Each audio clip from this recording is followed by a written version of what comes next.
लोकशाहीचा बुलंद आवाज, रिपब्लिकन वार्ता, महाराष्ट्र.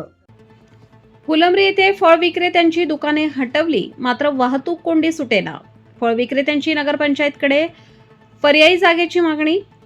फुलंब्री शहरातील वाहतुकीला अडथळा निर्माण करणाऱ्या अतिक्रमणधारकांवर कारवाई करण्यात आली, मात्र वाहतूक कोंडी सुटेना.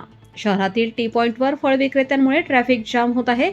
हा मुख्य मुद्दा समोर ठेवून फळ विक्रेत्यांची दुकाने व हातगाड्या हटवण्यात आल्या आहेत. मात्र फुलंब्रीची वाहतूक कोंडी पाठ सोडायला तयार नाहीये. दिनांक 28 एप्रिल रोजी फळ विक्रेत्यांची हातगाड्या फळांसकट जप्त करण्यात आल्या, तर टी पॉइंटवरील फळ विक्रेत्यांची दुकाने 100% बंद पाडण्यात आली आहेत. तसेच रोडच्या कडेला समोर आलेले दुकानांचे शेड, टपऱ्या, फलक सुद्धा हटवण्यात आली. मात्र राष्ट्रीय महामार्ग, फुलंब्री पोलीस ठाणे व नगरपंचायत कार्यालय यांच्या संयुक्त पथकाने दिनांक 28 एप्रिल रोजी ही अतिक्रमण हटवली.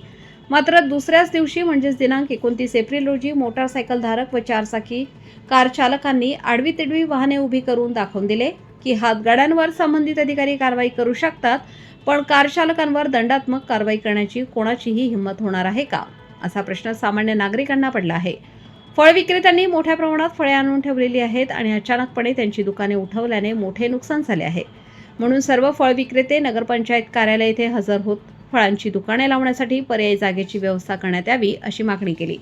यावेळी उपनगराध्यक्ष जमीर पठाण, सहाय्यक पोलीस निरीक्षक संभाजी वडते, अब्दुल रऊफ कुरेशी, उमेश तुतोंडे, मोबिन पाशा, आकाश गंगावणे व शहरातील सर्व फळ विक्रेते, व्यापारी उपस्थित होते. रिपब्लिकन वार्ता, Maharashtra वृत्तवाहिनीसाठी Aurangabad, Marathwada उपसंपादक Akbar Shah. Subscribe now and press the bell icon. Never miss an update.